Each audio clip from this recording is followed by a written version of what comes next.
Assalamualaikum warahmatullahi wabarakatuh. Good morning Adan Teteh. How are you today? Apa kabar hari ini? Semoga Adan Teteh selalu sehat walafiat ya. Amin ya robbal alamin. Oke Teteh, hari ini with Miss Hena, dengan Miss Hena kita akan belajar bahasa Inggris lagi ya. Dengan temanya untuk hari ini adalah school buildings and direction, yaitu bangunan-bangunan di sekolah dan juga arah-arahnya. Oke Teteh, let's start our study. Nah Teteh, yang pertama kita akan berkenalan dengan vocabulary school buildings ya, atau kosakata-kosakata yang ada di bangunan-bangunan sekolah. Kita mulai saja ya. Yang pertama adalah classroom atau ruang kelas. Nah di sekolah kan ada ruang 1A, 1B, 2A, 2B, 3, 4, 5, dan 6 ya. Nah kita menyebutnya dengan ini Teteh, room 1A. Kalau ruang 1B, room 1B, begitupun dengan seterusnya ya. Kelas 5 berarti room 5 gitu ya. Nah, lalu yang kedua adalah mosque atau masjid ya. Lalu ada office atau kantor. Nah, di dalam kantor ada beberapa ruangan lagi ya, Teteh.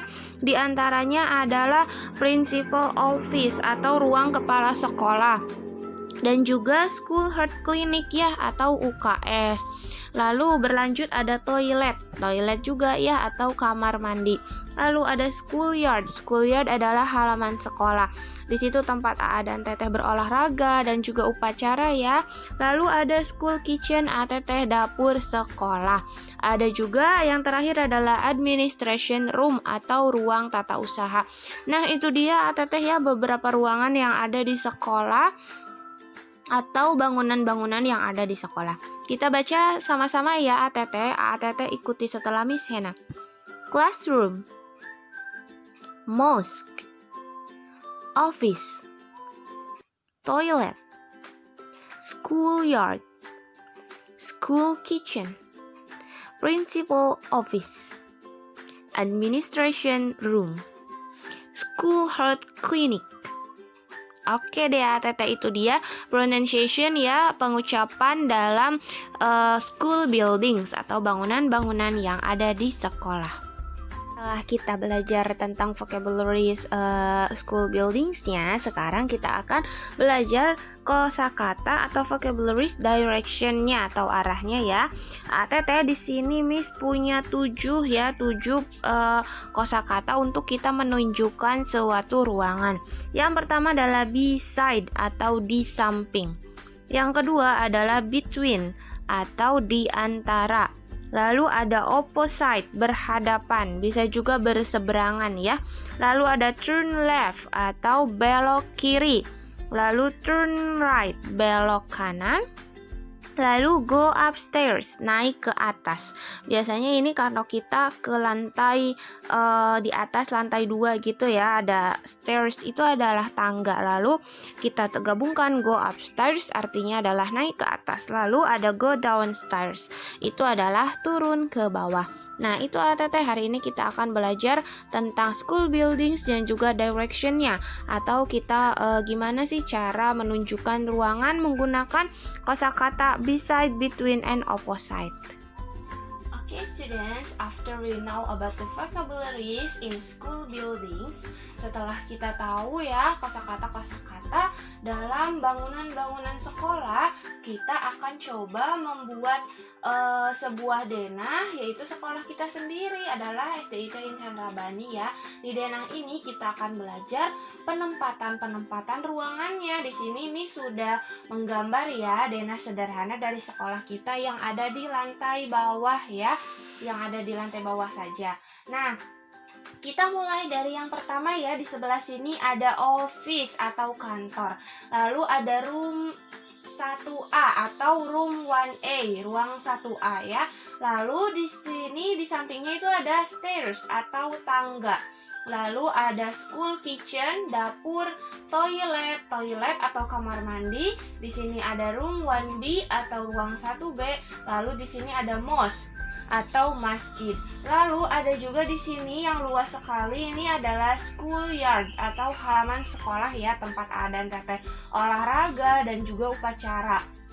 Lalu di sini ada di paling bawah administration room atau ruang tata usaha atau ruang TU. Dan di sini ini adalah pintu gerbang ya ketika A dan Teteh masuk dan keluar dari sekolah. Nah, Teteh, sekarang kita akan membahas ya vocabulary yang beside yang tadi sudah Miss jelaskan ya, between and opposite. Oke, ada 3 ya. Kita bahas yang ini dulu. 1, 2, 3. Beside adalah di samping, between adalah di antara, dan opposite adalah berhadapan ya, atau juga bisa berseberangan. Kita akan ambil contoh-contoh ya, Teteh. Misalnya kita akan menunjukkan ruang ini, 1B ya. Kita tulis di sini contoh kalimatnya, room 1B. Di sini kita tambahkan is, lalu kita mau menunjukkan menggunakan apa? Beside, between, atau opposite. Kita menggunakan yang nomor pertama dulu ya, beside. Room 1B is beside. Nah, kita lihat nih di samping 1B ini ada mosque, ada juga kitchen ya. Kita boleh pilih salah satu dari ini ya. Kita akan menggunakan mosque saja.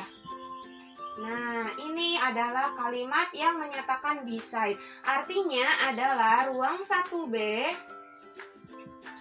adalah di samping, atau bisa juga langsung di samping ya, masjid atau masjid ya. Nah, room 1B is beside mosque. Oke, ini ketika kita menggunakan beside. Sekarang kita akan menggunakan contoh yang kedua, yaitu between ya. Between itu di antara. Kita akan menggunakan room 1B lagi ya. Di sini kita lihat ruang 1B ini di antara apa? Di sini ada mosque, ada juga school kitchen. Kita masukkan 2 ruangan ini ya, karena di sininya adalah between. Berarti seperti ini. Room 1B is, kita tetap gunakan is ya. Between, kita ganti between. Nah, kita masukkan, mau ini dulu boleh, ini dulu boleh. Mosque and. Nah, kita harus tambahkan and ya, Teteh, karena di antara. Di antara itu berarti kan ada 2 ya di situ, di antara mosque and school kitchen atau dapur sekolah.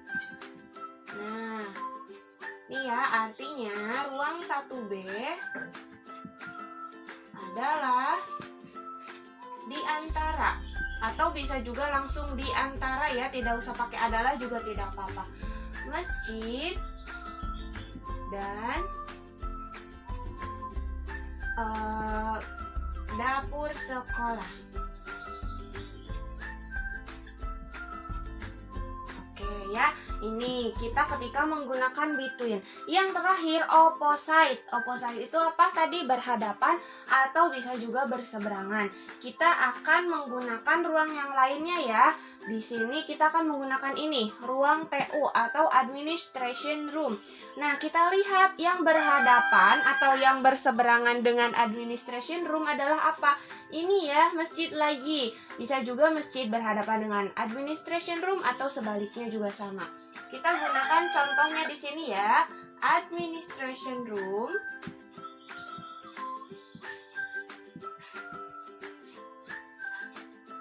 is, kita gunakan opposite. Jangan lupa is selalu dimasukkan ya. Is opposite mosque. Nah, artinya ruang TU berseberangan atau berhadapan dengan masjid. Nah, ini dia ATP ya, penggunaan beside, between, and opposite. Oke ATT, setelah tadi kita belajar ya cara membuat kalimat atau sentence menggunakan beside, between, and opposite. Hari ini Miss akan memberikan exercise ya, latihan untuk AA dan Teteh. Exercise-nya apa? Ada 2 exercise yang harus AA dan Teteh lakukan. Yang pertama, make a picture, membuat gambar. Gambar apa? ATT harus membuat denah sekolah kita ya, seperti ini. Ini sudah berikan contohnya ya. Di sini ada office room 1A, stairs, school, kitchen, toilet room 1B, schoolyard and administration room. Boleh seperti ini mirip ya. Tapi ya ATT bisa menambahkan gambar lain atau misalnya lebih bagus lagi dari ini atau menggunakan warna ya, akan lebih bagus lagi. Nah, nanti yang kedua tugasnya adalah make a sentence atau membuat kalimat. Kalimat seperti apa? Seperti yang tadi sudah Miss contohkan di sini. Kalimatnya ATT boleh pilih salah satu saja ya, atau boleh tiga-tiganya juga, tapi minimal A dan TT mengerjakan satu, menggunakan beside atau between atau juga opposite. Membuat kalimatnya tidak susah ya ATT, karena sudah Miss contohkan. Beside sudah, between sudah, opposite juga sudah. Boleh ATT menggunakan ruangan lainnya ya selain 1B ya, selain yang sudah Miss contohkan di situ. Bisa room 1A, office atau schoolyard and etc. atau yang lainnya ya. Nah, ini dikerjakan di buku tulis ya. ATT harus membuat gambar dan menuliskan kalimatnya di buku tulis. Setelah itu difotokan dan dikirim ke Miss Hena ya, karena nanti Miss akan nilai dari gambarnya dan juga sentence-nya apakah ATT sudah betul dan sudah mengerti cara mengerjakannya atau belum ya. Itu dia tugasnya untuk hari ini. Ya ATT, alhamdulillah kita sudah belajar vocabulary school buildings, vocabulary direction-nya juga, dan juga cara membuat kalimat untuk menunjukkan suatu ruangan. Nah, jangan lupa ATT ya, dikerjakan exercise-nya. Ada 2 exercise ya di sini. Yang pertama adalah make a picture, membuat gambar denah sekolah. Lantai bawahnya saja ya ATT, contohnya sudah tadi Miss tunjukkan. Make a sentence, yaitu membuat kalimat menunjukkan arah salah satu ruangan menggunakan beside, between atau juga boleh opposite. Nah, di nomor 2 ini ATT boleh mengerjakan ketiganya atau boleh pilih salah satu juga ya. Tidak apa-apa. Oke deh ATT, thank you so much for today. Terima kasih untuk hari ini. Semoga ATT selalu diberikan kesehatan dan semangat untuk belajarnya ya. Keep spirit and thank you. Wassalamualaikum warahmatullahi wabarakatuh.